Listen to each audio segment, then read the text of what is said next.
The Klondykers started when I was harbour master at this port in the year 1976. The first ones to arrive were Bulgarian, and the names of the two that came first were the Melanita and Sagita. From then on, other ones arrived from various countries within the communistic regime. Before the Klondykers, we had about 4 of a staff. At the height of the Klondyking, we had 16 of a staff. 1978, 3 Bulgarian Klondyker ships came to Ullapool.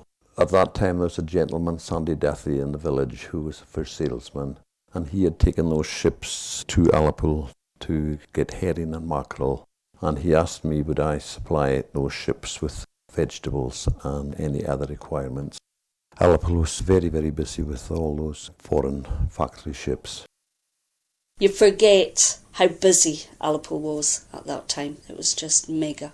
But obviously there was a buzz about the place, and, it just brought so much money to Ullapool. It was unbelievable, the amount of money. They would radio in their order as they were coming in, and we would have to get it all together. And John or Pat would have it down there for 4 in the morning, just went through the night. It was just amazing the amount of stuff that went out. It was just lorry loads coming into Ullapool. And everybody worked 24 hours a day. And the other thing was, there was hundreds of lorries every day, and the brie and the fish and everything just all along Shore Street. The smell and blood and, it was horrific some days, I found all the foreign seamen very, very generous and kind. They were very often young with families and left their families for months and months on end, and I at that time had a young son and daughter, and they were very, very generous to both. They go out, and my husband's sea rider, and we would go on board.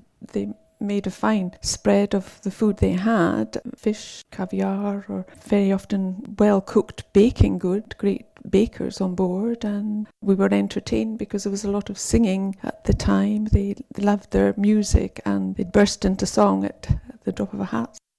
The place always smelt of fish. There was quite a lot of noise even at night when the boats were tied up inside the harbour. They bought a lot of TVs, microwaves, electrical goods. My dad used to fill a transit van 2 or 3 times a week. Until the Berlin Wall came down, they couldn't get a lot of the luxury items that we were used to having. We used to pay in dollars mostly, because they didn't get paid in sterling. They were always very friendly, and were always trying to sell boats that they'd made out of bits of wood and scrap that they'd found lying about on the ships. My job that I was involved in with the Klondykers was I would go out and get orders from them for stores. Some of the Russian ships that we worked on, we would set up a shop inside the ship, and we would sell the items, coffee, soap, all the things that they needed to bring home for their families, loads of chocolate. I do remember what a successful time it was for businesses in the winter. Ullapool suddenly moved from being a seasonal business to being an all-year-round destination. The thing that was always quite funny was at the crossover point between the tourist season and the Klondyking season coming on, because you would have American tourists and you were pointing out to them that the boat across the water was actually a Russian factory ship, and it just about blew their mind, the fact that this was actually happening.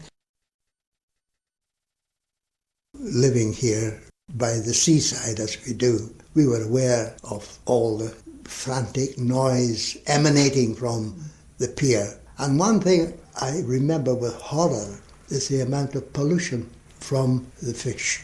The surface of the sea sometimes was just awash with mackerel oil, and after stormy weather it would congeal into grease, and every time you pick up anything off the shore your hands would be clotted with this grease.